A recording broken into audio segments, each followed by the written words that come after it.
Antes que nada, agradecer la invitación a la comisión organizadora. La verdad que es un gusto poder compartir en este buen momento de la ganadería algunas de las cuestiones que estamos trabajando nosotros al menos o intentando desarrollar en los planteos ganaderos y haciendo mucho énfasis en lo que son los procesos de recría. La realidad es que los procesos de recría hoy en la Argentina tienen un rol determinante, así que bueno, vamos a intentar discutir primero la importancia que tiene la recría sobre los sistemas de producción, tanto en recrías que pueden estar vinculadas a esquemas de engorde de novillos o de invernada, también a la importancia de la recría en las vaquillonas, o sea en las terneras hembras dentro de los planteos de reposición o de planteos de cría, y después ver algunas tecnologías que están disponibles para distintos ambientes. Si bien esta es una reunión que es muy amplia en cuanto a las zonas las cuales abarca, porque estamos hablando del oeste de Buenos Aires, la zona semiárida, vamos a tocar dentro de esas regiones algunas tecnologías que nos permitan, o discutir al menos tecnologías que nos permitan mejorar los procesos de recría. No sé si está puesta la presentación, creo que... Bien. Cuando me invitaron a desarrollar, digamos, a participar en esta jornada, nos pidieron justamente hablar de las recrías en función de metas productivas. Cuando hablamos de recrías en función de metas productivas, como dije anteriormente, vamos a desarrollar algunos aspectos vinculados a los planteos de invernado, o sea, engorde de novillos, a la recría de hembras de reposición como parte de un sistema de cría. Vamos a analizar diferentes planteos, o sea, cuáles son las herramientas que tenemos para lograr esos objetivos. Vamos a discutir algo de verdeos de invierno, pasturas megatérmicas, pasturas templadas, recrías con reservas de forraje, ya sea en autoconsumo o como TMR, y algunas conclusiones al respecto. El primer punto que vamos a desarrollar tiene que ver con los planteos ganaderos de invernada. Y para eso vamos a hacer una pequeña introducción para que entendamos un poquito cuál es el rol de la recría dentro de estos sistemas ganaderos de invernada. La realidad es que la Argentina, desde el año 2000 a la fecha, ha sufrido un cambio muy grande en sus sistemas de producción. Y esto es importante entenderlo porque es lo que define después un montón de cuestiones que tienen que ver con el resultado económico de aquellos planteos que integran la recría. Hasta el año 2000, el modelo ganadero de Argentina estaba compuesto por la actividad cría y una actividad que básicamente se llamaba invernada, que era pastoril. Los corrales eran incipientes y ese proceso de invernada pastoril era una fase donde los novillos o los terneros al destete iban a los campos de invernada y en esos campos se recriaban y se terminaban dependiendo un poco la base forrajera y la eficiencia de los sistemas. Se producían novillos de 410 o 500 kilos, por tomar los extremos, invernadas cortas de un año que generaban novillos de 410 kilos, invernadas más largas de año y medio o 2 años que generaban novillos de 500 kilos, pero gran parte del sustento alimenticio de esos planteos eran las pasturas base alfalfa. ¿Qué pasó del año 2000 hasta hoy? Esto es hasta el año 2014, pero esto sigue no con la misma tendencia o pendiente, pero sigue aumentando. Básicamente lo que pasó en Argentina es que de 10 millones de hectáreas de soja que se cultivaban, se pasó al año 2014 a 20 millones de hectáreas de soja. Es decir, hubo un incremento de 10 millones de hectáreas de soja, puntualmente, que básicamente fueron a expensas de pérdidas de áreas de pastura. No hay dato tan claro de cuánta es la superficie de pastura que perdimos en el oeste de Buenos Aires y en el sur de Córdoba y Santa Fe, pero se estima que hay alrededor de 5 millones o 6 millones de hectáreas de pasturas de alfalfa que fueron hacia agricultura y básicamente hacia soja. Y eso obviamente generó un cambio muy grande en los sistemas de producción, porque ya esta fase de recría y terminación no existió más, o existe hoy a cuentagotas en algunos planteos. El modelo ganadero se ultrasimplificó y eso estuvo también en buena medida apoyado por las compensaciones hasta el año 2008-2009. Nos pagaban para que tengamos corrales largos, ineficientes, y en ese sentido el modelo pasó a cría, el ternero se destetaba, iba a un corral de terminación, pesos de venta 300-350 kilos. En algún momento 280, antes de que suban el peso mínimo de faena.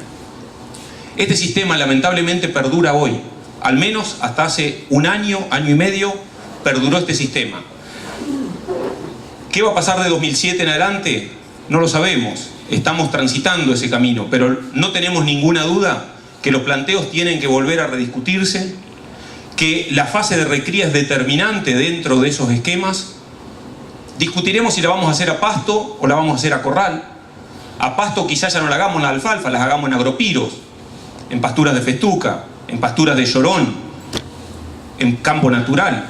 Pero evidentemente es una fase que tiene que estar dentro del circuito ganadero y volver a producir al menos novillos de 400 a 450 kilos. Después discutiremos si hay que hacer de 480 a 500 porque es exportación, pero este novillo hoy perfectamente va para el mercado interno y para exportación. Y el mercado interno lo está demandando con altísimos precios que prácticamente no tienen diferencia respecto a las categorías de ternero. ¿En qué se tradujo ese cambio en el sistema de producción en la Argentina? Y básicamente se tradujo en una mayor participación dentro de la faena total, que lo ven en esta columna, de animales livianos, y donde dice faena de novillitos y terneros, son todos animales que pesan de 350 kilos para abajo. Cuando en el año 2005, sobre 12 millones de animales faenados, 3.800 eran livianos, y eso representaba el 32% de la faena nacional, en el año 2015, que fue el punto máximo de faena de animales livianos, sobre 12.400.000 cabezas que se faenaron en Argentina, 6.800.000 eran de menos de 350 kilos. Eso representó el 55% de la faena nacional. Después quedaban unos pocos novillos, vacas, toros. ¿A qué nos llevó ese desastre que hicimos dentro de la ganadería? A una estacionalidad muy marcada en la oferta de Hacienda. ¿Y por qué nos llevó a una estacionalidad muy marcada? Porque básicamente al no tener la fase de recría y por tener en Argentina una gran provisión de terneros que se concentran al destete en los meses de marzo, abril, mayo y junio, como les voy a mostrar posteriormente, se encerraban los terneros en la fase de otoño, invierno, se ponían en un corral a terminación 110, 120 días para adelante y se empezaba a generar esta sobreoferta estacional de animales livianos. Esto no es precio, esto es estacionalidad en la oferta. A mayor oferta, menor precio. Hay un vínculo directo y después se los voy a mostrar. Y lo que vemos en las barras en color verde son los meses del año en los cuales la oferta estacional de animales livianos está por debajo del promedio, que el promedio es 100. Entonces claramente tenemos una etapa segundo semestre del año y básicamente concentrado octubre, noviembre y diciembre con una alta oferta de animales livianos. Este año lamentablemente les informo que se va a volver a repetir. Hay mucha hacienda encerrada en los corrales, mucha hacienda liviana para salir y con altísimo retraso en los ritmos de engorde por problemas de barro, pero si no salen en septiembre, salen en octubre, y si no salen en octubre, salen en noviembre. En algún momento esa hacienda va a salir. Y eso hace que haya mucho mayor oferta de animales livianos en ese momento del año. En contraposición a eso vemos la oferta o la estacionalidad, cómo es la zafra de terneros en la Argentina, y lo que podemos observar acá, si bien este es un periodo 2009-2014, pero es exactamente el mismo si lo miramos en una serie de 50 años, en las barras en color marrón aparece la oferta estacional de terneros en la Argentina, y obviamente es máxima en el mes de abril. Estén o no estén estacionados los servicios, porque los servicios, aunque sean continuos, tienden a estacionarse naturalmente cuando hay más oferta de pasto, y mayor oferta de pasto hay en primavera, acá o en Venado Tuerto. Entonces evidentemente la mayor oferta de terneros se da en el mes de abril. En la medida que aumenta la oferta de terneros, el precio empieza a subir.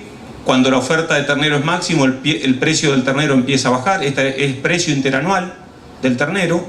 Y obviamente en la medida que la oferta de terneros cae, hoy estamos en septiembre, los próximos 3 meses son de la menor oferta de terneros a lo largo del año que tenemos en Argentina, el precio tiende a subir. No es otra cosa que lo que vemos todos los años y lo que se acaba de reflejar nuevamente este año. Terneros que hace 2 meses valían 36, 37 pesos, 38, y hoy no hay ternero en la Argentina de menos de 45, 48, 50 pesos. Y el mes que viene posiblemente arriba. Entonces evidentemente hay estacionalidades que tienen que ver con la oferta de Hacienda.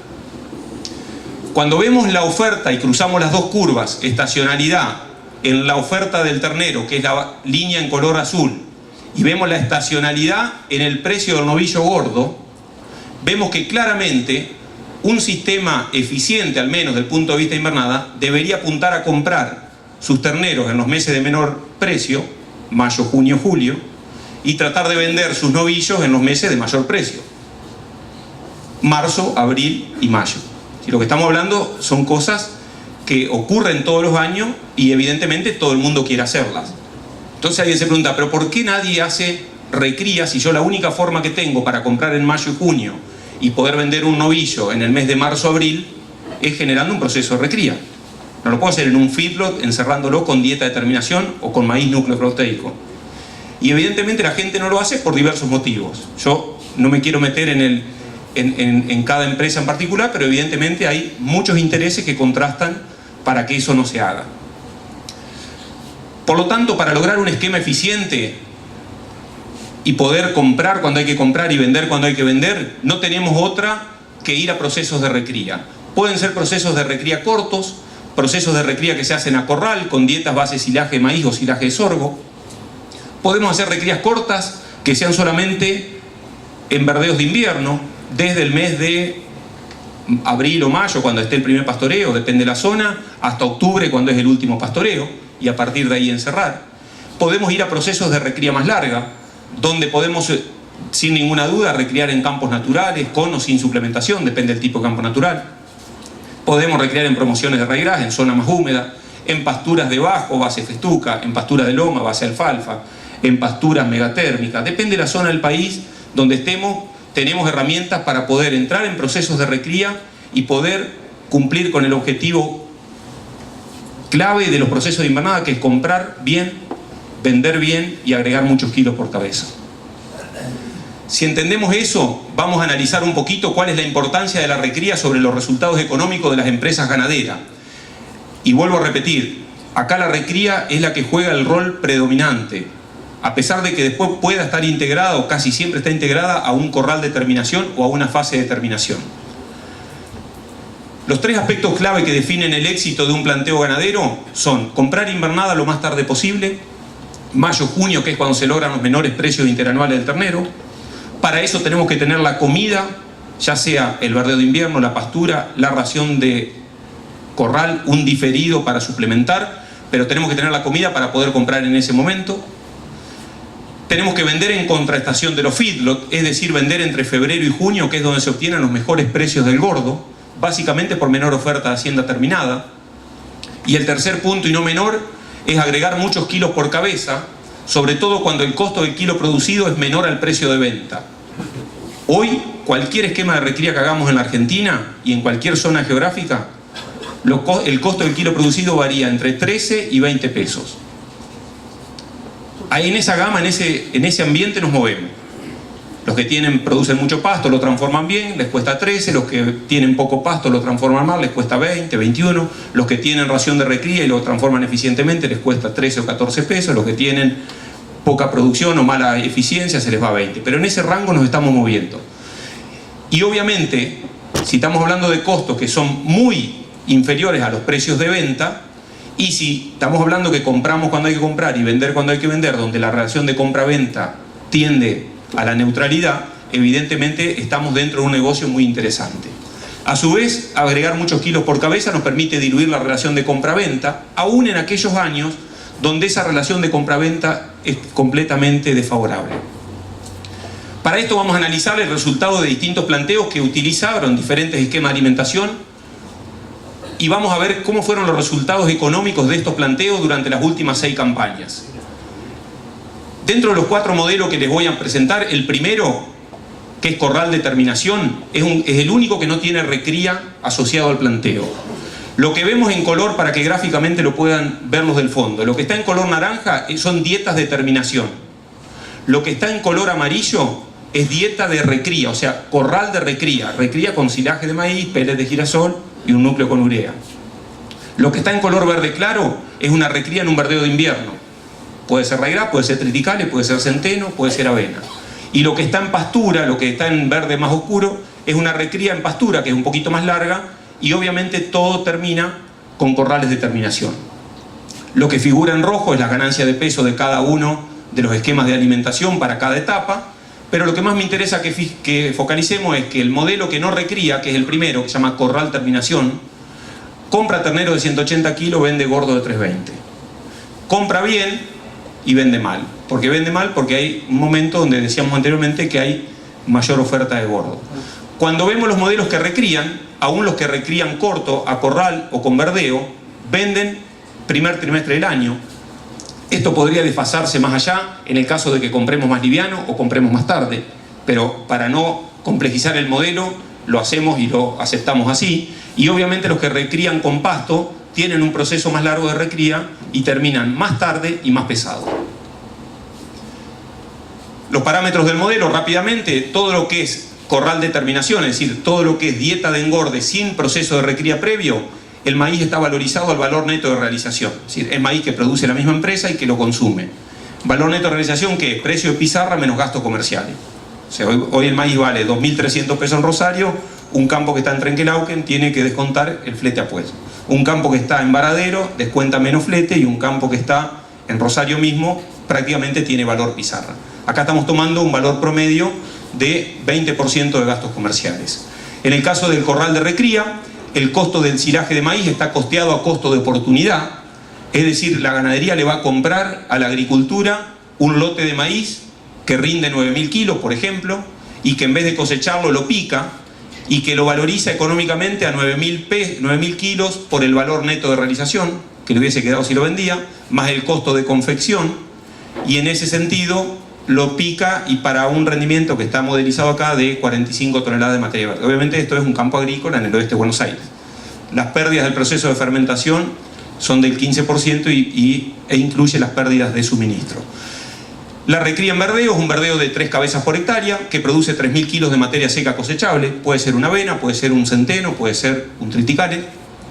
Un costo de implantación de $140 y un costo de alquiler de 4 quintales de soja, que en realidad puede verse como que es la interferencia sobre el cultivo posterior por quemarlo en octubre, o puede verse como parte de un costo de alquiler por no haber hecho un cultivo de trigo. La recría sobre pastura es una recría sobre una pastura, en este caso convencional, base festuca y tréboles, 3 cabezas por hectárea, 5.000 kilos de materia seca cosechable, un costo directo de $120 por hectárea que incluye amortización y mantenimiento, y hecha en un campo ganadero de 70 kilos de novillo que paga el costo de oportunidad de la tierra. Simplemente estos son parámetros, cada zona va a tener diferentes parámetros, pero les aseguro que donde lo hagan no va a cambiar demasiado la tendencia de los resultados. ¿Y qué es lo que nos dicen los resultados? Los resultados nos dicen que aquellos modelos que no recriaron, primero tuvieron variación en el resultado económico, visto desde el punto de vista del margen bruto por cabeza, a través de los años. Cada color, cada barra es un color, es un año, y lo que está en el círculo, en el medio, es el valor promedio para los 6 años evaluados. Lo que podemos ver en aquellos modelos que no tienen recría es una gran variabilidad en los resultados económicos. Hubo 2 años que perdieron plata, estos modelos, y después hubo 4 que ganaron. El promedio son $42 por cabeza, pero la inestabilidad está. Los modelos que recrían, pero que hacen recrías cortas, corral de recría y luego corral de terminación, verdeo de invierno y luego corral de terminación, nunca perdieron plata. Hubo años de márgenes magros, $70, $80 por cabeza, pero hubo años de márgenes de 250 o casi $300 por cabeza. Lo interesante es que son más estables, nunca perdieron plata, y el promedio de todos los años evaluados da alrededor de $150 por cabeza. Por último, aquellos modelos que recrían en promociones de raigras o pasturas de festuca, como les mostraba antes, que son recrías más largas, tienen obviamente mucho mejores resultados económicos. ¿Y a qué se debe eso? Primero, a que producen más kilos por cabeza, y segundo, a que se meten 1 o 2 meses más entrado el otoño para vender sus novillos, donde el salto de precio siempre se registra en el mes de marzo. Entonces, en la medida que prolongamos los procesos de recría, capturamos mejor precio, agregamos más kilos por cabeza y los márgenes son promedio $240 por cabeza. Si miramos la renta sobre capital de trabajo dentro de estos modelos, podemos ver que aquellos modelos que no recrían tienen una renta del 8%, 25 o 27% de las recrías cortas y 40% de renta sobre capital de trabajo para aquellos modelos que tienen una recría más larga. Alguien me puede decir que esto es un modelo de 4 meses, estos 10 meses y estos 12 meses. Por lo tanto, lo que vamos a hacer es mensualizar la renta, si queremos, inclusive para verla como tasa, como un negocio rentista o financiero. Y aún así, fíjense que el feedlot que no recría, que hace un negocio corto, que tiene mucho riesgo porque hay años que pierde plata, el retorno mensual es del 2,1%. En aquellos planteos que hicieron recrías, aunque sean cortas, los retornos andan entre el 2,8 y 3% de renta mensual, todo expresado en dólares porque tuvimos años de dólar totalmente desvirtuado, pero esto está hecho a dólar oficial, obviamente, y sirve para comparar modelos. Y obviamente aquellos modelos que recrían largo, a pesar de que recrían largo y que son 12 meses sus planteos de recría y terminación, la renta mensual, si lo vemos como tasa, es mucho mayor aún. En conclusión de esta etapa, ¿cuál es el rol determinante dentro de lo que es los planteos ganaderos de la fase de recría? Y es que aquellas recrías que van de 6 a 8 meses y mucho más, aquellas que van hasta 10 meses porque pueden recriar a pasto, generan resultados positivos todos los años analizados, generan mayor estabilidad en los resultados, son los únicos modelos que nunca perdieron plata. El feedlot de ternero bolita, como les mostré, de 6 años, 2 perdió plata. Tienen un mayor retorno sobre capital de trabajo y aún tienen así una mayor rentabilidad mensual a pesar de que son procesos más largos en el tiempo. Como punto central, cuanto mayor sea el proceso de recría, es decir, cuanto más kilos podamos producir a nuestros animales y mejor va a ser el momento de venta por salir de la gran estacionalidad que hay de animales livianos, de los feedloteros, mejor va a ser el resultado económico en términos de margen bruto, renta total y rentabilidad mensual. Dicho esto, vamos a pasar a ver un poquito el rol de la recría dentro de los sistemas de reposición, o sea, dentro de los sistemas de cría y cuál es la importancia de poder tener recrías lo más eficiente posible. Acá, gráficamente, les voy a mostrar, y vamos a esto y vuelvo para atrás, uno podría tener diferentes esquemas de reposición de vaquillonas. En la línea en color negro se observa un esquema típico de reposición de vaquillonas que va a peso de entore o que llega a peso de entore a los 36 meses. Corrientes o San Luis con un llorón, si no lo suplementamos. Cualquiera de los dos, fases de pérdida de peso o mantenimiento, fases de primavera-verano de alta respuesta animal, fases de estancamiento o pérdida de peso, fase de nuevo de ganancia. De esa forma podemos llegar a 36 meses al peso de primer entore, podemos acortar mejorando los esquemas de recría a un peso de entore de 27 meses, podemos seguir acortando a 18 meses y el caso extremo de altas ganancias de peso durante la fase de recría podemos llegar a pesos de entore, en todos los casos, con vaquillonas de 15 meses. Entre una y otra, lo que va a cambiar es el esquema de alimentación. No me voy a detener en esto, pero acá lo mismo. Aquellos sistemas que entoran a los 36 meses tienen ganancias de 200-300 gramos en otoño, pérdida de peso en invierno, recuperación en primavera-verano, mantenimiento, pérdida de peso en invierno, recuperación, etc. Aquellos esquemas que pueden llegar, por ejemplo, campo natural más suplementación energético-proteica, para pasar de 36 a 27 meses, siempre que suplementemos en el periodo crítico, para este modelo que les estoy mostrando, es el invierno, una suplementación energético-proteica, salimos de perder peso y obviamente eso va a impactar positivamente en armar mejor un animal y acortar un año prácticamente su esquema o su fase de recría. Y después ya cuando tenemos otras bases de alimentación, donde está conformada por algo que pueda ser verdeos de invierno, pastura, corrales de recría, ya empezamos a discutir recrías de 18 o de 15 meses. ¿Por qué hacemos mucha importancia en esto? Y vamos a volver al tema. Porque en la medida que nosotros acortemos los procesos de recría dentro de nuestros planteos de cría, empezamos a eliminar categorías improductivas del rodeo. Un planteo de cría que tiene su primer entore a los 36 meses, tiene la vaquillona de 1, tiene la vaquillona de 2, tiene la vaquillona de 3 y tiene la vaquillona de primer servicio. Y cuando acordamos llenamos la carga del campo y no nos alcanza para tener vacas productivas que son las que nos van a dar los terneros. Entonces, en la medida que empecemos a mejorar nuestros esquemas de recría, obviamente empezamos a eliminar categorías improductivas y podemos poner ante una misma carga del campo más vacas que son las que van a generar los terneros o vientres. Para eso hay que tener algunos requisitos y ser muy estricto. El primer punto es esta relación. ¿Cuál es la relación que existe entre el peso de Entore en el primer servicio y el porcentaje de preñez en la segunda aparición? Y fíjense, estos son todos datos de Corriente, que ha tenido mucho trabajo en todo lo que es la base, básicamente lo que es reposición de vaquillonas. Fíjense que en la medida que nosotros vamos aumentando el peso de Entore, y recién cuando rompemos la barrera de los 310, 320 kilos de Entore de nuestras primeras vaquillonas, el resultado del segundo servicio empieza a partir de ahí a ser razonable. ¿Qué pasaba antes? Entorábamos vaquillonas de 280, 290. Todo el mundo lo debe haber hecho acá. Y nos comíamos el sogazo en el segundo servicio. Entonces, segundo servicio, 50% preñez. Y eso está directamente relacionado al peso y desarrollo de Entore de nuestras vaquillonas al primer servicio. Si nosotros hacemos buenos procesos de recría y entoramos vaquillonas de 320 o 330 kilos, el segundo servicio está garantizado. No será del 95%, pero será del 88 o del 90%. Y eso está directamente influenciado por el estado nutricional de ese animal durante la fase desde el destete hasta su primer servicio. Independientemente de que sea a los 15, 18, 24 o 36 meses.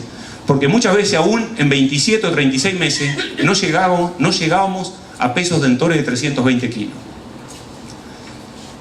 Perdón, no se ve nada. Otro efecto es cuál es el peso de Entore sobre la fertilidad posterior. Y esto lo que nos dice es algo parecido, y disculpen los del fondo, pero se los cuento. Acá está el peso de Entore de las vaquillonas al primer servicio: 260, 270, 280, 290, 290, 300, 310, 320, 320, 330. Y en la medida que aumentamos el peso de Entore de nuestras vaquillonas al primer servicio, vemos que el porcentaje de parición promedio entre el primero y el cuarto servicio, ya no el segundo solamente, sino que las vaquillonas de tercero y de cuarto, las vacas de tercero y cuarta aparición, el porcentaje de parición promedio tiende a aumentar. Es decir, hay un efecto muy importante y determinante para la fertilidad posterior de esos animales del peso al cual nosotros estamos entorando nuestras vaquillonas. Voy a referirme a dos tipos de servicio, el de 18 y el de 15 meses. Está de más decir que el de 36 meses lo damos por descartado, el de 27 en algunos campos lo tenemos que tener porque no tenemos otra base forrajera, pero básicamente la gran discusión pasa: entoramos a los 2 años, entoramos a los 18 meses, que sería un servicio de otoño para entrar con las vaquillonas sin ternero al pie a su segundo servicio, o acortarlo a 15 meses. En el caso de que sean vaquillonas de 18 meses, ¿y por qué ir a 18 meses y no a 15, por ejemplo? Bueno, básicamente porque el esquema de alimentación no nos permite tener ganancias de peso para llegar a 15 meses. Y en ese caso tenemos que conformarnos con que las terneras cabeza y cuerpo de parición las mandamos a ese esquema.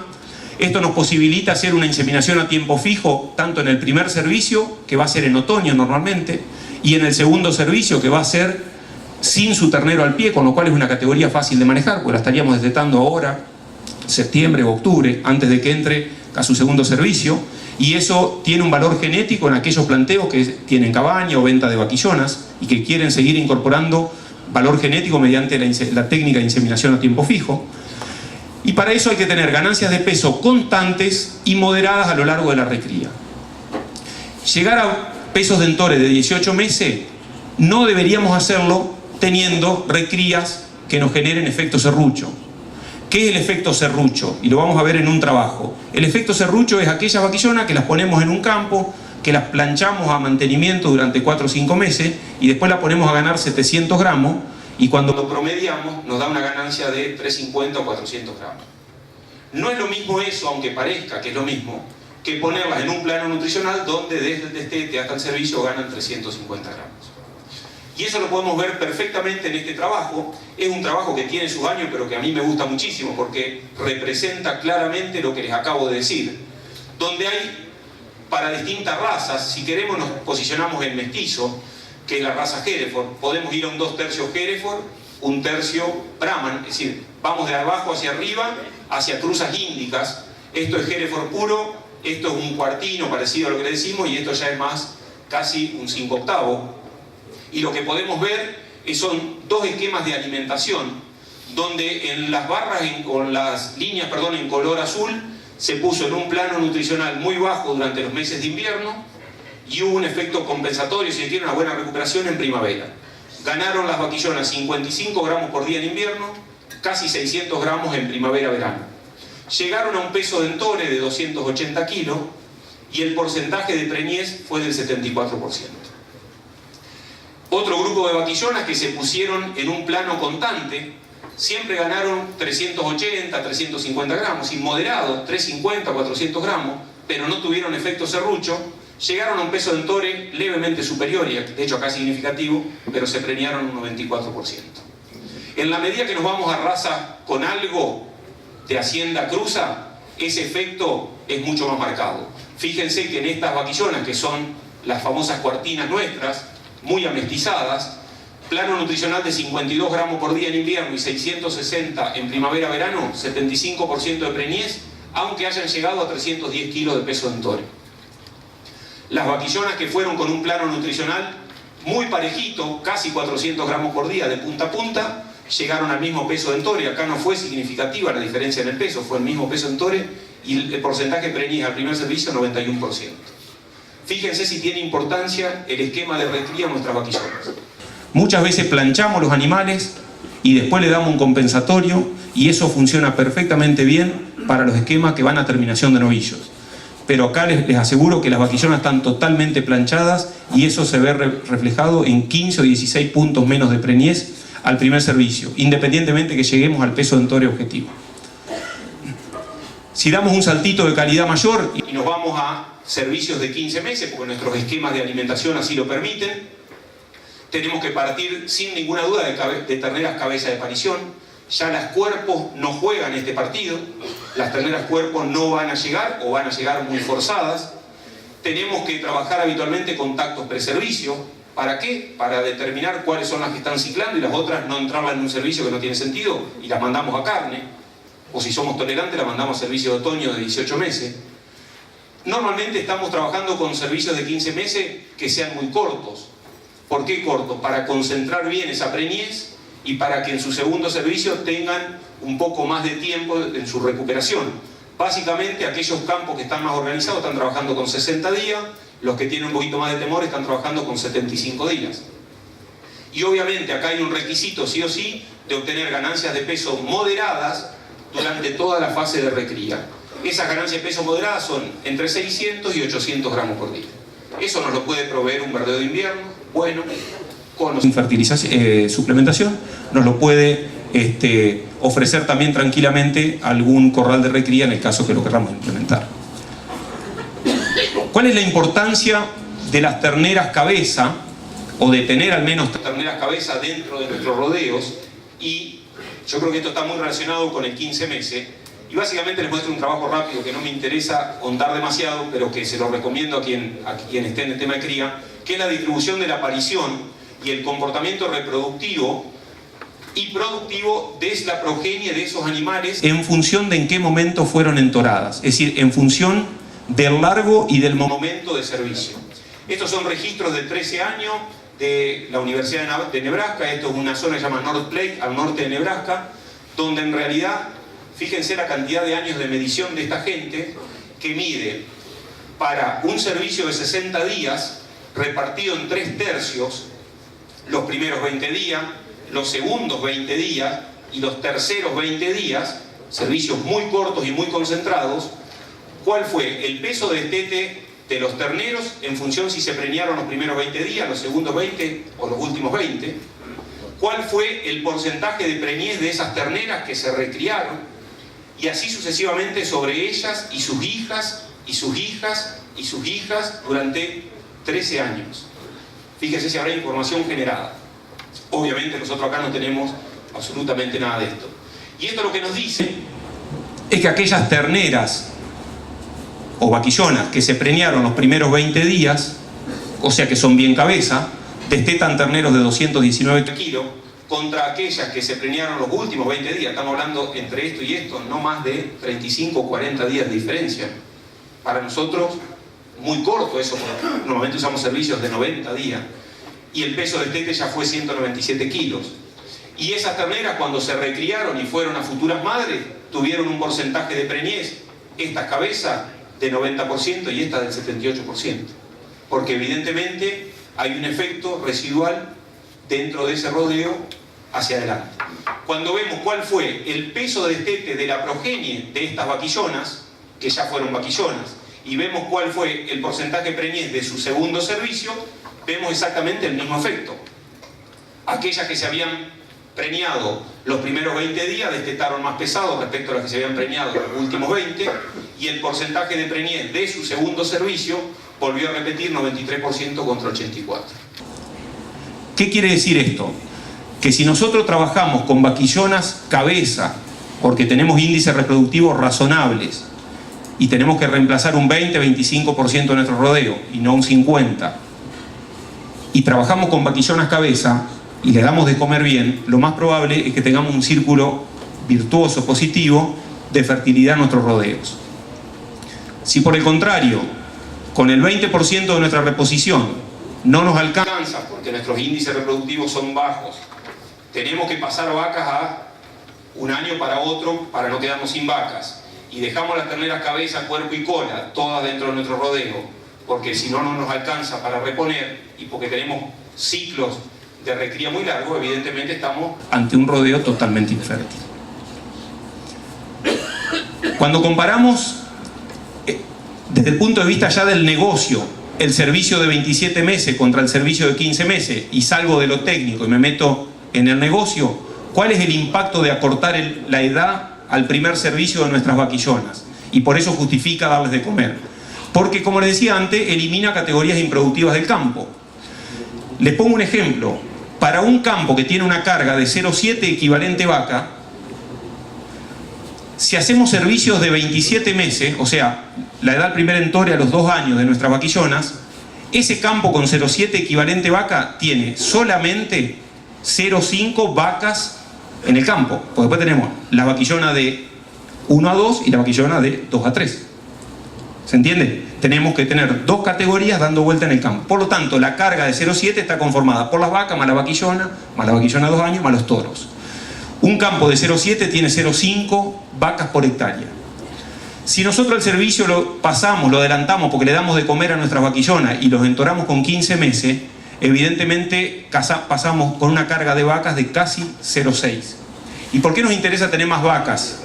Porque son las que producen terneros, porque son las que están en el ciclo productivo.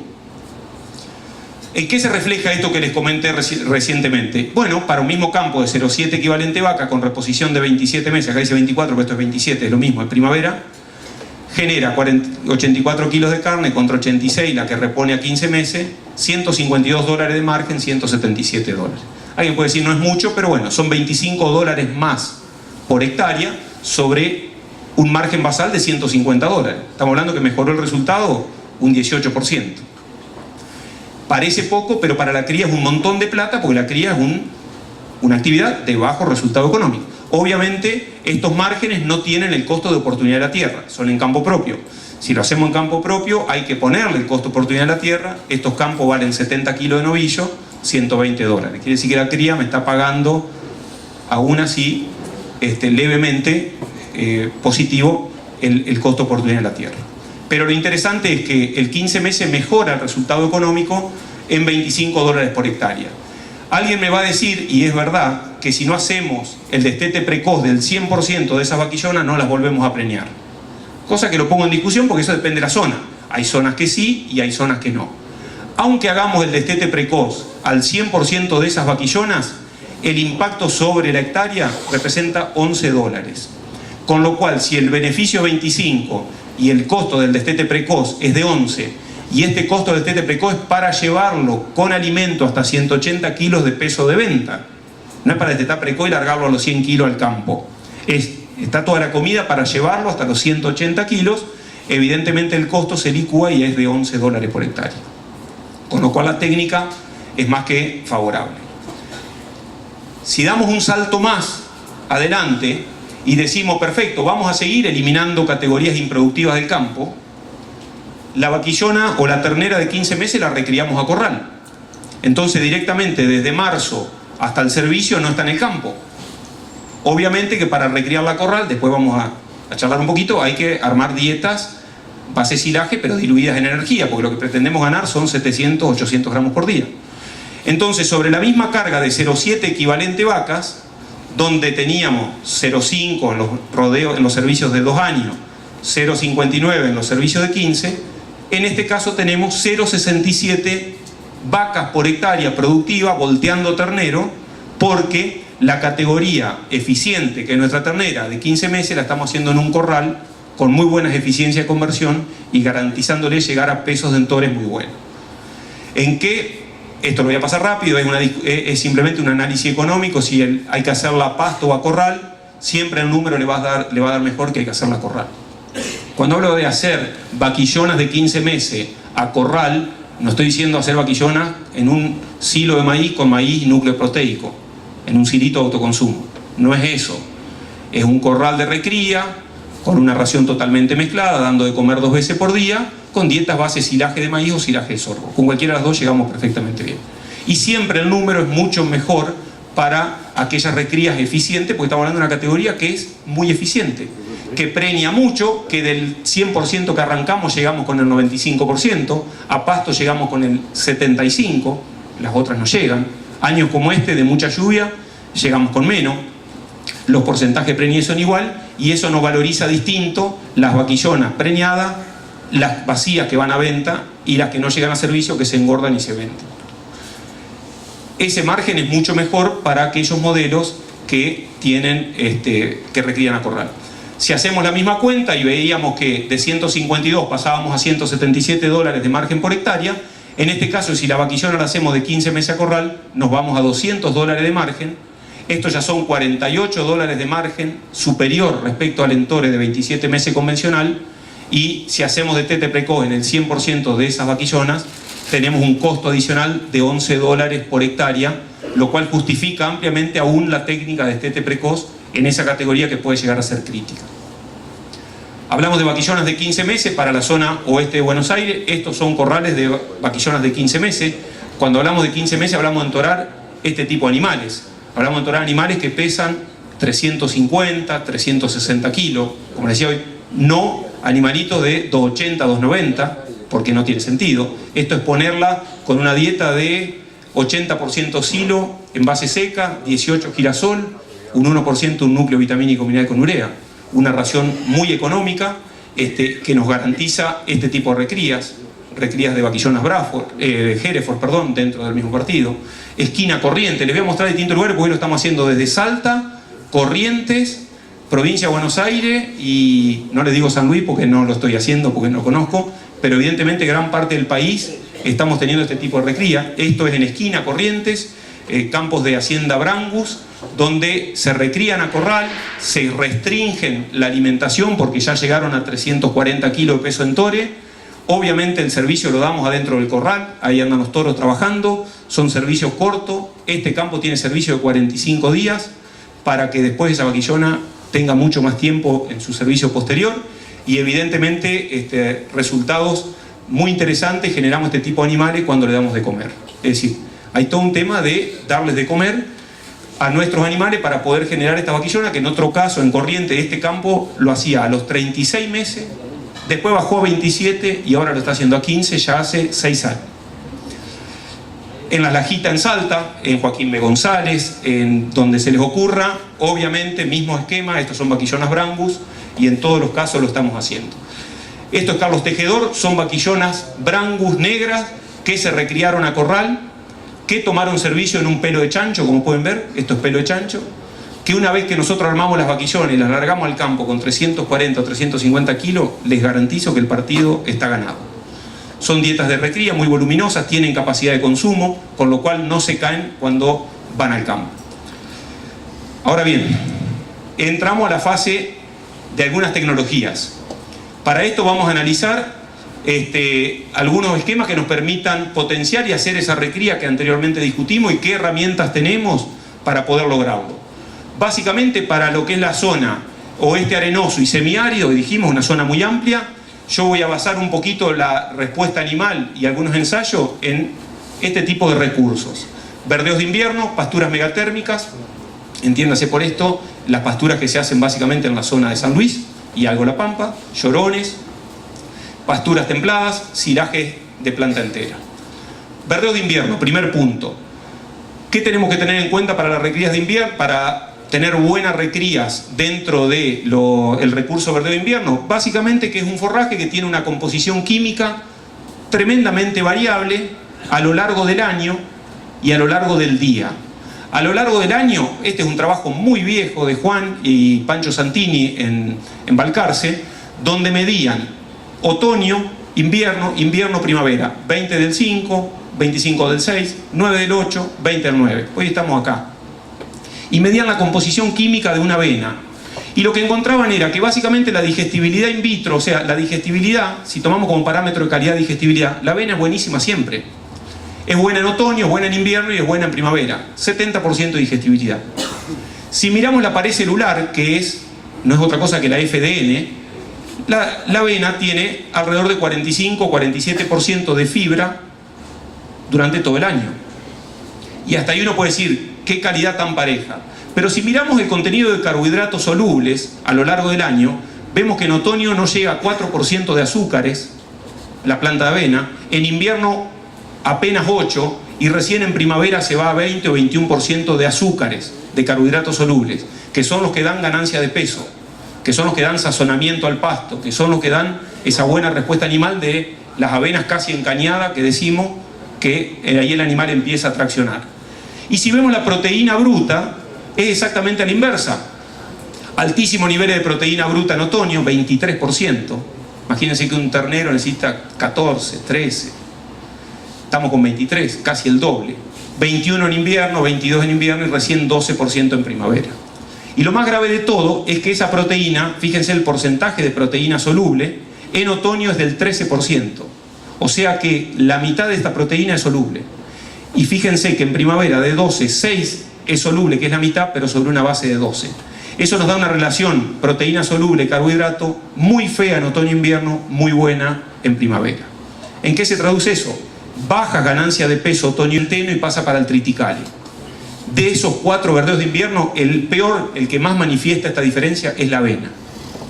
El triticale es más balanceado, el centeno es más balanceado y obviamente el ryegrass es muchísimo más balanceado. También cambian la composición química a lo largo del día. Esto es estacional, esto es en distintas épocas del año, pero a lo largo del día también cambia la composición química. Este es un viejo trabajo de Van Buren de Holanda, pero que lo seguimos usando, ya hay datos nacionales también muy buenos, pero que este me gusta mucho porque nos representa para otoño y para primavera el nivel de CS es carbohidratos solubles y PB es proteína bruta. Y lo que nos dice esto es que básicamente a las 8 de la mañana, esta es la hora del día, a las 8 de la mañana el nivel de carbohidratos solubles del ryegrass en otoño es mínimo. Y ese nivel de carbohidrato soluble comienza a aumentar en la medida que sale el sol y la planta empieza a hacer fotosíntesis. Con lo cual ese nivel de carbohidrato soluble es máximo a las 8 de la noche. A las 8 de la noche entró el sol, entró antes a las 6 de la tarde posiblemente, pero ya estamos de noche, la planta consume los carbohidratos que fabricó durante el día en proceso de respiración y son mínimos a la mañana temprana. Lo mismo pasa en primavera, pero con una curva superior, y si vemos a la inversa ocurre con la proteína bruta. ¿Cuál es el mensaje? Pastoreemos nuestros verdeos a la tarde. No tiene ningún sentido en otoño e invierno tener los animales comiendo a las 8 de la mañana, aunque no haya helada, porque estamos comiendo un forraje completamente desbalanceado, pisoteando, bosteando, curseándose los animales, mientras que un poco más tarde podemos lograr una composición del forraje muchísimo mejor, que obviamente se va a traducir en mejor respuesta animal. ¿Cómo hacemos para utilizar esto? Bueno, básicamente de miles de formas. Les muestro una que funciona bien, que es práctica y que a todo el mundo le gusta porque es bastante sencilla.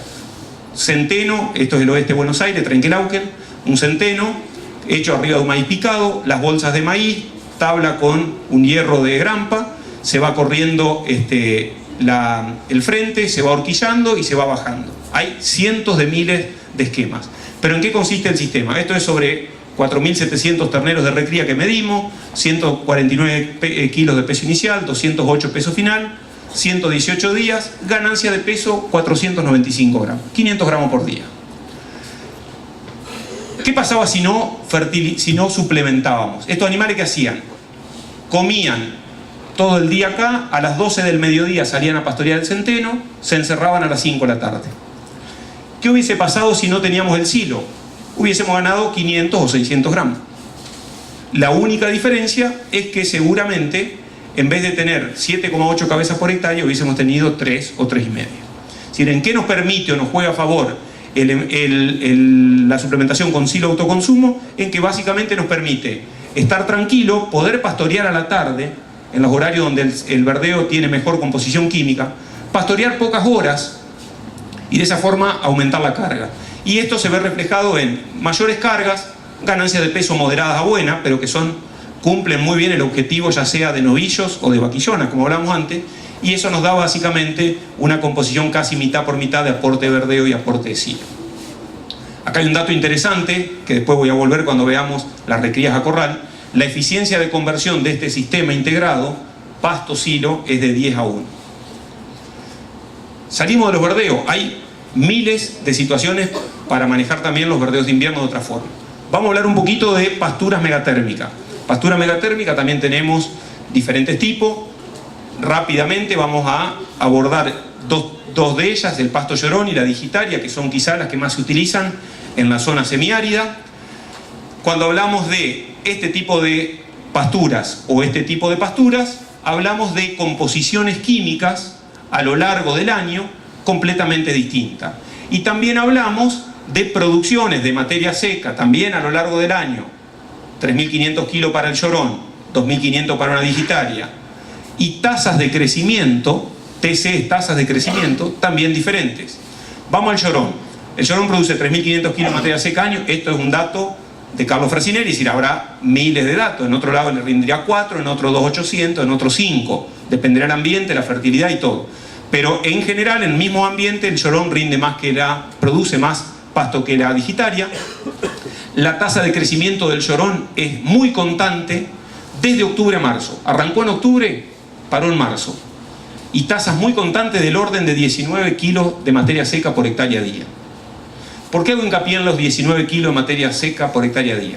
Porque ese es el crecimiento. Y si nosotros comemos al llorón verde en la época de crecimiento, que es de octubre a marzo, porque no necesitamos diferirlo, tenemos que estar hablando de cargas que permitan comer alrededor de 19 kilos. ¿Cuánto come un ternero, un novillito? 7. ¿Cuánto hay que poner?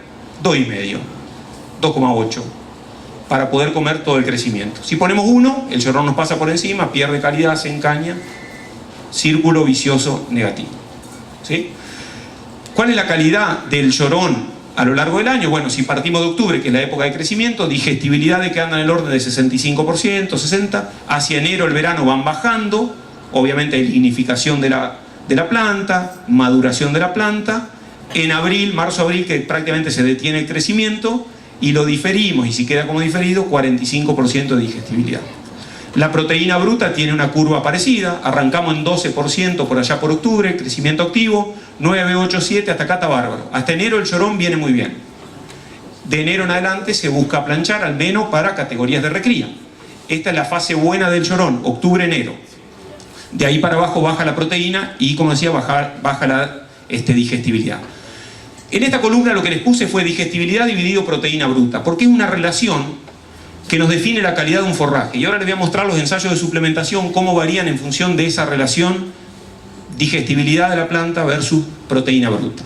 Pasamos al cuadro al lado rápido, simplemente para decir, la digitaria es mucho mejor en cuanto a calidad que el llorón, produce menos pero tiene más calidad, tiene mayor digestibilidad, tiene mayor contenido de proteína bruta y lo sostiene más metido el otoño, y tiene muy buenas relaciones hasta el otoño, hasta abril, de lo que se llama digestibilidad sobre proteína.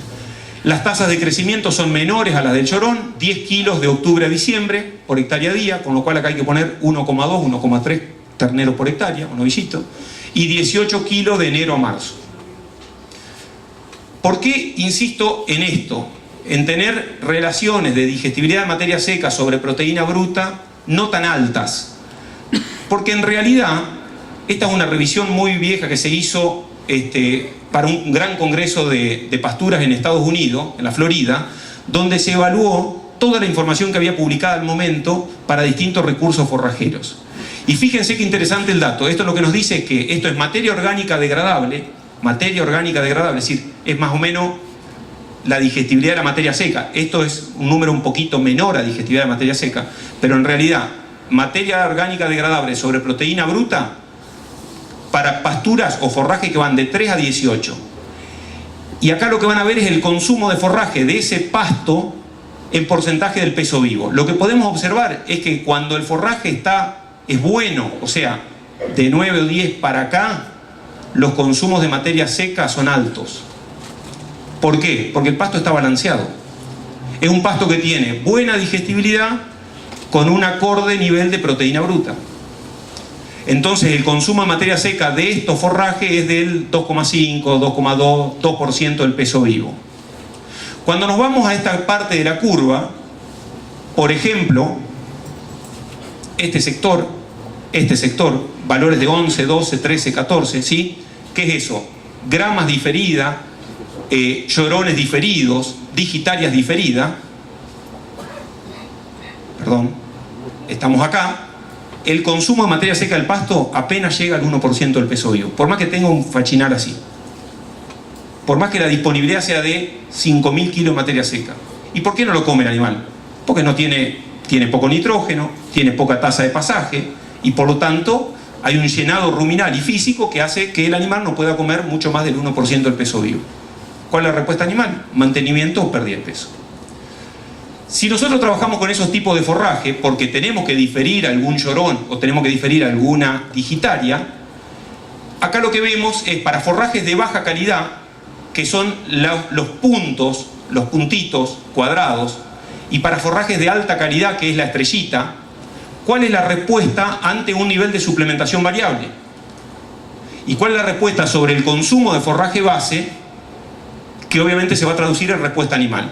Para que lo entiendan, esta curva que está acá arriba, que hace así, son forrajes que tienen una relación materia orgánica degradable, proteína bruta superior a 7. Quiere decir, pastos de relativamente mala calidad. Llorones diferidos, digitarias diferidas. ¿Qué es lo que nos dice esta gráfica? Que cuando nosotros suplementamos, por ejemplo, al 0,5% del peso vivo, y obviamente si vamos a suplementar un llorón diferido o una digitaria, lo vamos a hacer con proteína, no lo vamos a hacer con grano de maíz. Porque lo único que vamos a hacer es agudizar un problema que existe. Entonces, si hacemos una suplementación proteica al 0,5% del peso vivo, el consumo de forraje base aumenta 0,5% del peso vivo. Eso es lo que se llama un efecto aditivo. Es decir, nosotros estamos poniendo un suplemento y el animal, por tener una mejor digestión ruminal, tiene mayor tasa de pasaje y come más pasto base. Doble efecto positivo.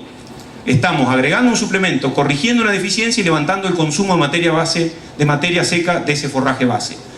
Si nosotros seguimos aumentando los niveles de suplementación y nos vamos al 1% del peso vivo, ya la respuesta es neutra.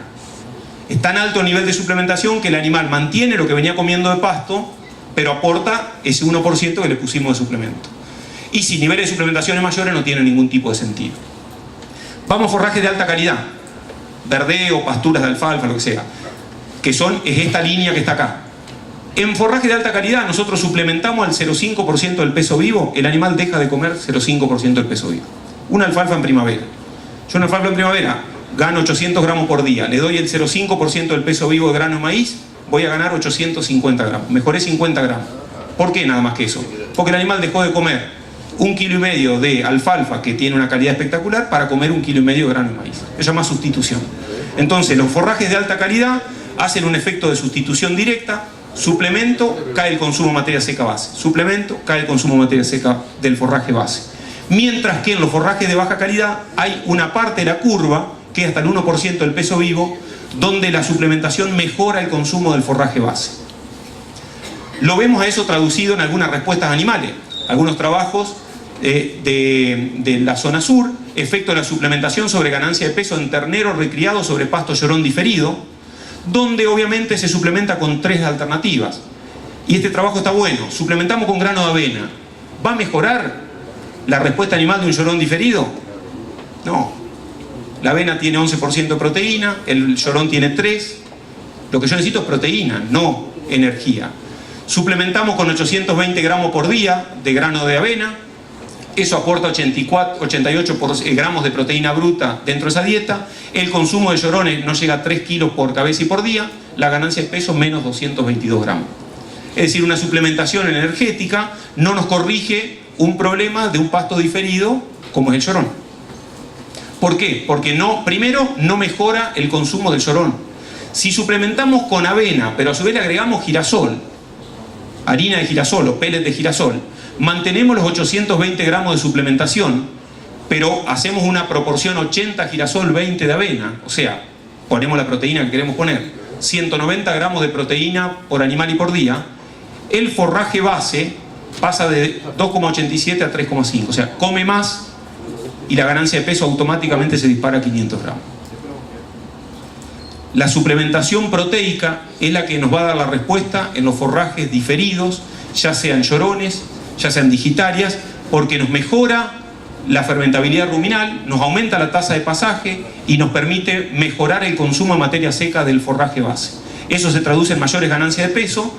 Y si reemplazamos, por ejemplo, harina de girasol y parte de harina de girasol y agregamos urea, que la urea es dentro del rumen, las bacterias la toman y se transforman en proteína microbiana.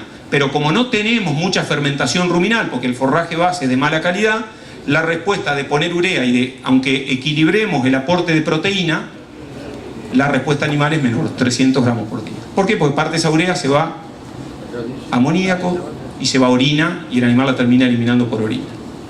Entonces, suplementación de diferidos, sin ninguna duda, la corrección inicial es proteica.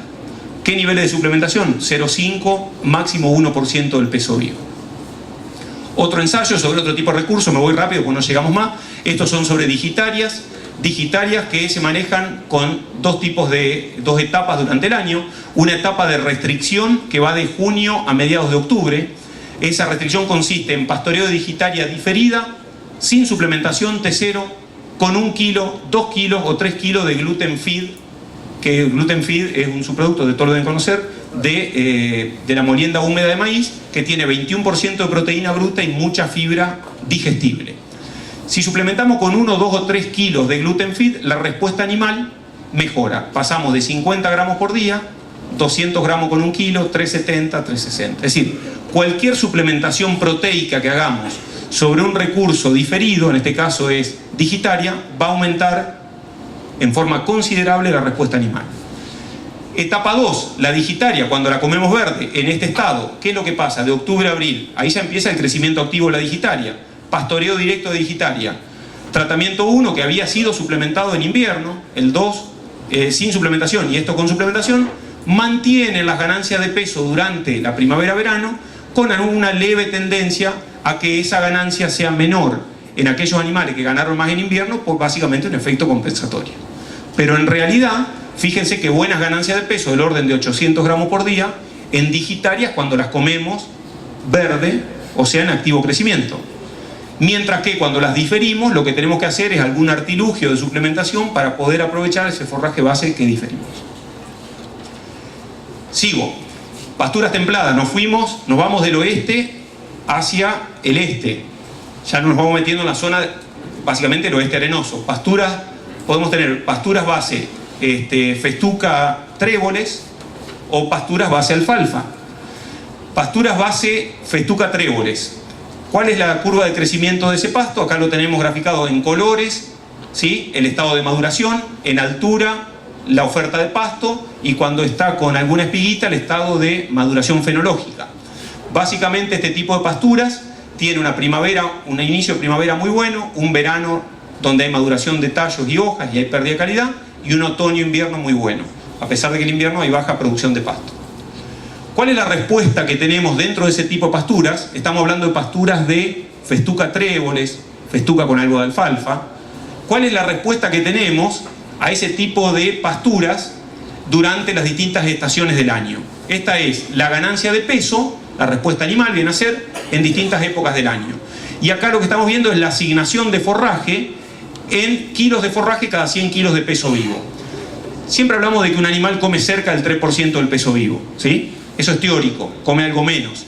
Pero esto lo que nos dice es que cuando asignamos el 3% del peso vivo, de disponibilidad, quiere decir que el animal se debería comer todo lo que le asignamos, la respuesta animal es, en verano, 200 gramos, en otoño, 250 gramos. Pero si asignamos lo mismo en invierno, es 800, y si asignamos lo mismo en primavera, es 1 kilo. ¿Por qué es eso? Porque la calidad de la pastura es completamente distinta en las estaciones del año. Entonces, ante asignaciones de forraje bajas, las respuestas son muy buenas en ganancia de peso para pasturas de alta calidad. Cuando la asignación aumenta, la respuesta animal sigue siendo lenta. Por más que le demos el doble de lo que el animal tiene que comer, parcelas que sobre la mitad de pasto, el animal la ganancia sube lentamente. ¿Por qué? Porque lo que nos está condicionando la ganancia de peso es la calidad del forraje. Entonces, evidentemente, hay 2 épocas del año claramente que son de muy buenas ganancias de peso, primavera e invierno, para este tipo de pastura, y 2 épocas del año de bajas ganancias de peso, que son el otoño y el verano. ¿Dónde tenemos que apuntar a la suplementación? Otoño, invierno y verano. En invierno, este tipo de pastura, este es un trabajo muy viejo que hicimos, donde eran pasturas de este tipo, los testigos no se suplementaban y ganaron 774 gramos por día. 174 gramos por día, ¿no? Los tratamiento 1 se suplementaron con 0,7% de grano de maíz partido y la ganancia de peso aumentó a 470 gramos. Y cuando los suplementamos con cebada partida al mismo nivel, 0,7%, la ganancia fue a casi 500 gramos, esto no fue estadísticamente significativo. Fíjense la eficiencia de conversión del suplemento en carne. Cuando suplementamos, ya sea maíz partido o cebada, la eficiencia de conversión del grano en carne fue de 4:1. Eso es mejor que un corral. ¿Y por qué? Porque el forraje base está muy desbalanceado. Entonces, cuando el forraje base está muy desbalanceado, como es el otoño, la utilización de un suplemento energético mejora considerablemente la ganancia de peso y eso se traduce en muy buenas eficiencias de conversión.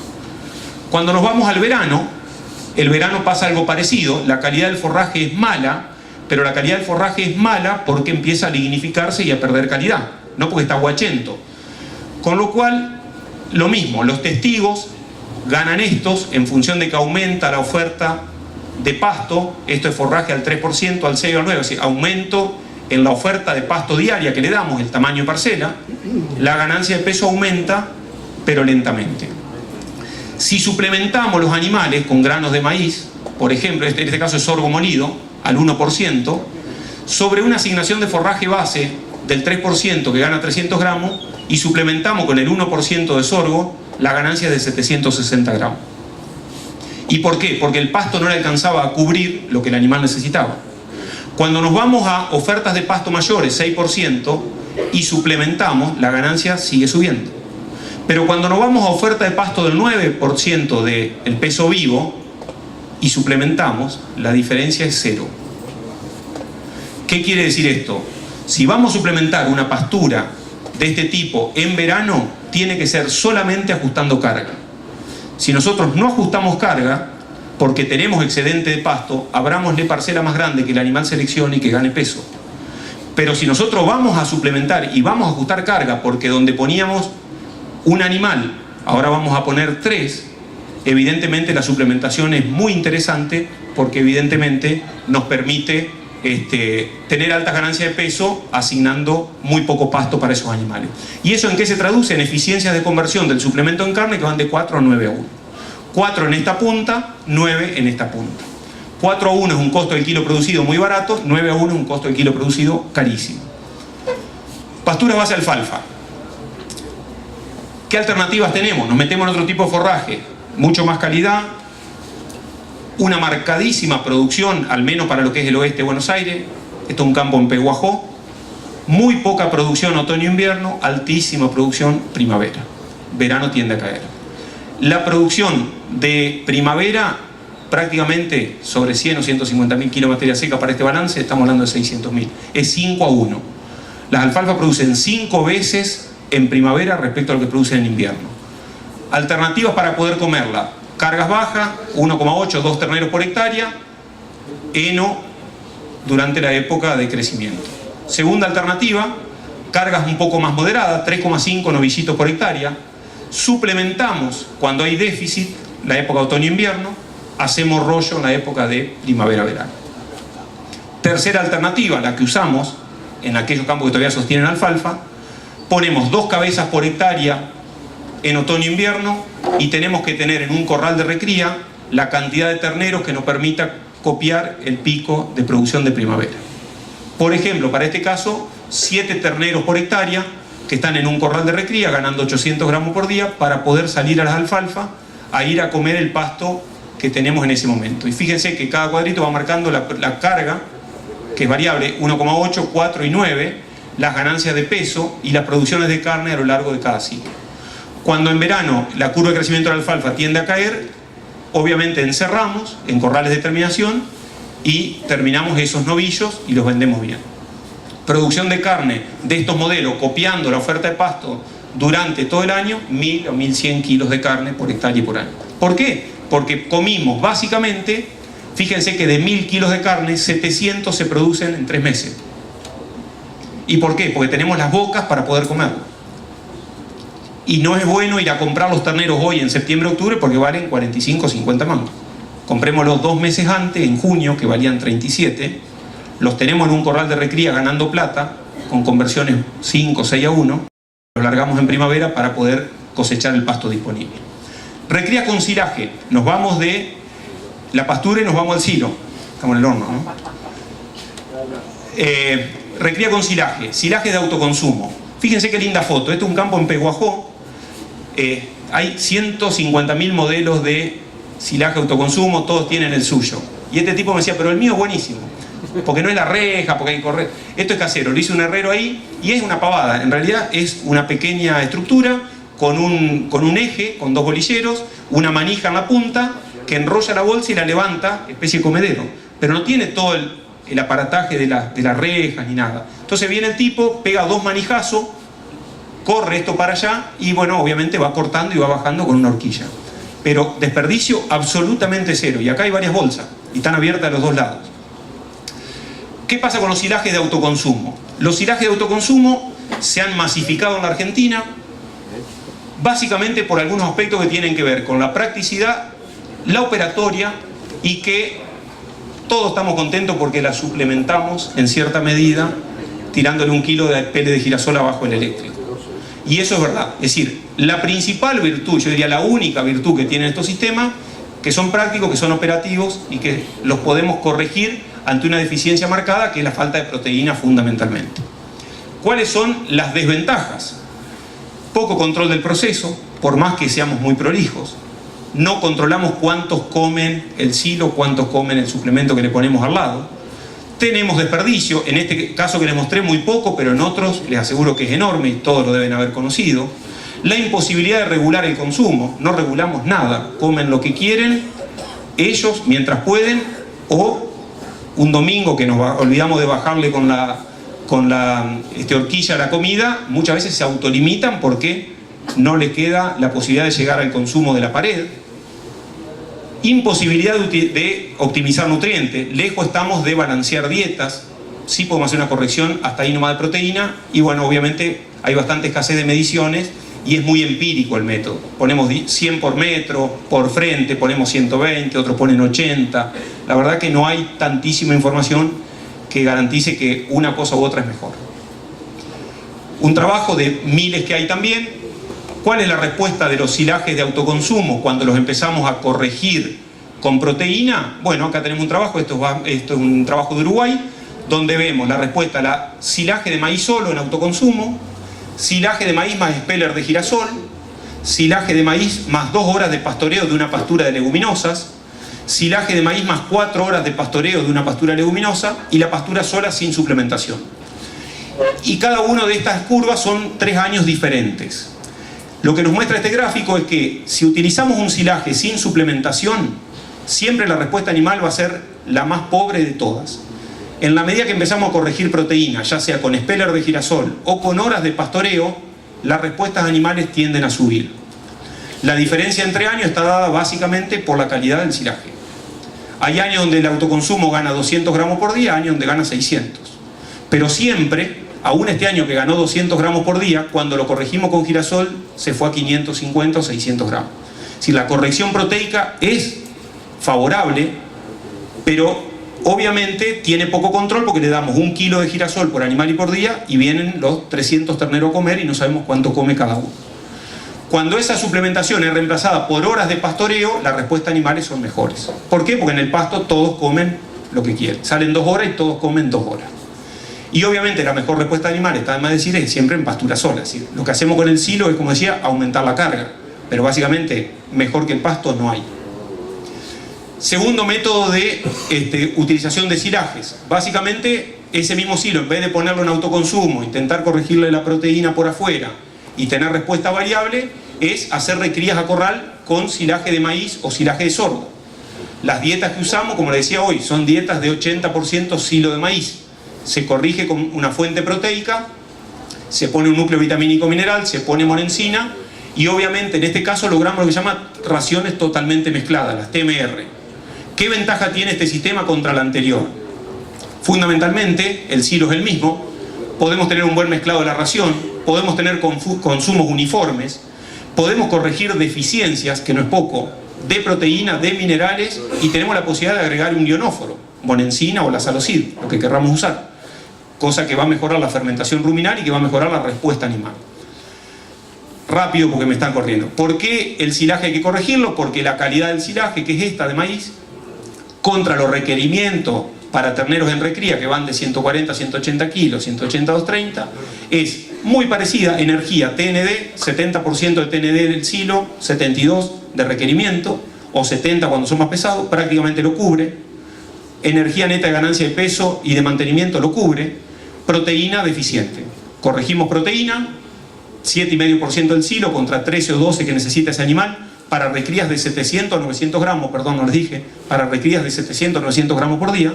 Y obviamente que corregir también la parte mineral, sobre todo la parte de calcio, que es lo que se corrige con carbonato de calcio o con chilla, que va en el premix vitamínico mineral.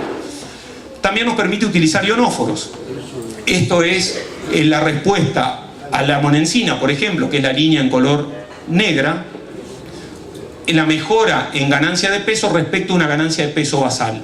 ¿Qué dice esto? Que cuando la ganancia de peso basal de un forraje es baja, 200 gramos por día, y logramos suplementar con monencina, ganamos 100 gramos más sobre esa ganancia de peso basal. O sea, la respuesta a la monencina en forraje de baja calidad es altísima. El tema es que no la podemos vehiculizar o no la podemos dar, salvo con un bolo. En la medida que el forraje base aumenta, mejora, y nos vamos a 800 gramos por día, la respuesta a la monencina es solo de 60 gramos por día, por animal y por día, de ganancia de peso adicional. Pero siempre la monencina genera una respuesta positiva y favorable sobre la ganancia de peso, aún en dietas que van hasta cerca de 900 gramos por día. Estos son los modelos que les decía, con recría con silo. Básicamente toda la comida se hace en base a silaje, lo que antes se hacía con pastura.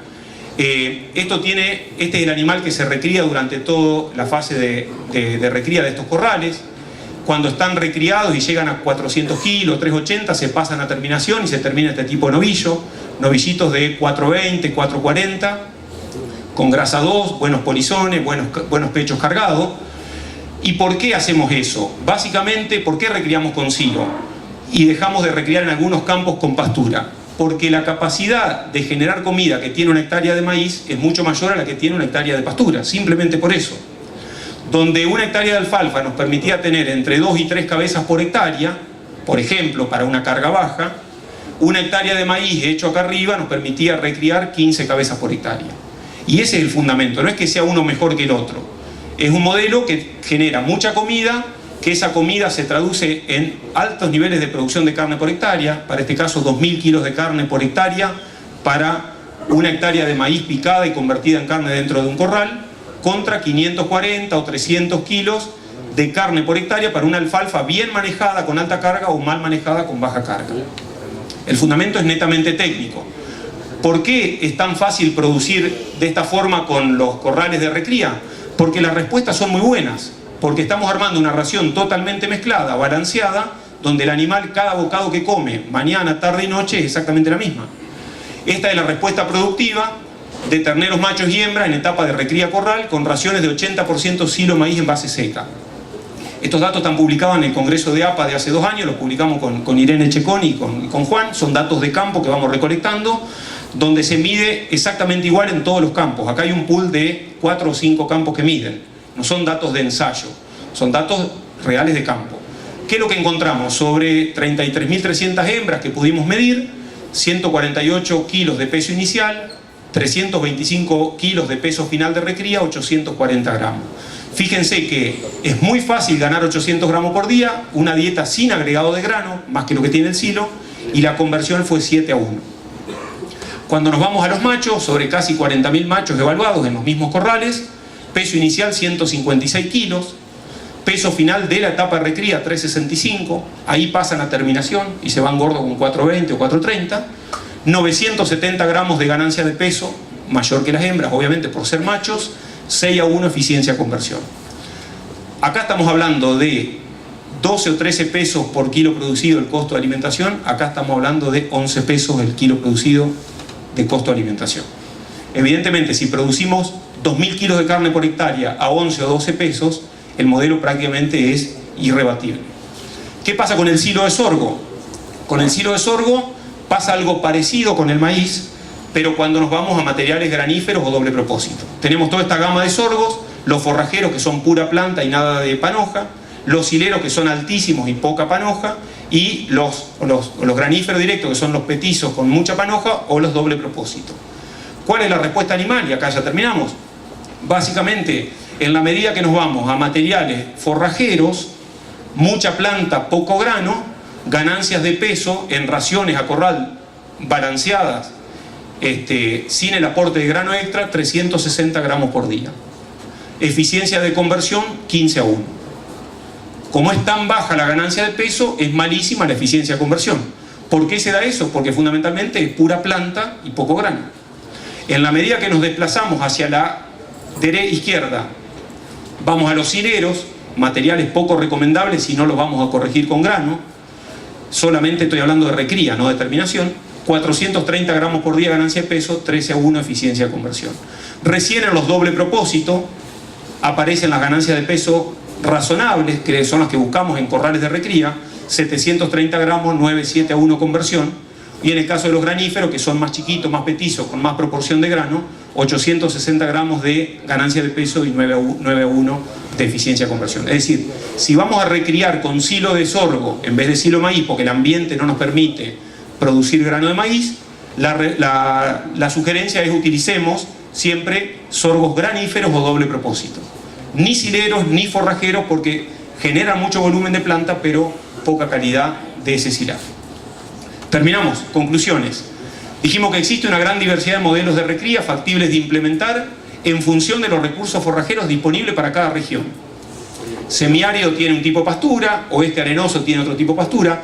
Todas son válidas, todas se pueden maximizar su respuesta animal, como vimos, o con suplementación estratégica en invierno, en los diferidos, utilizándola en la época de crecimiento, tanto para los llorones como para las digitarias.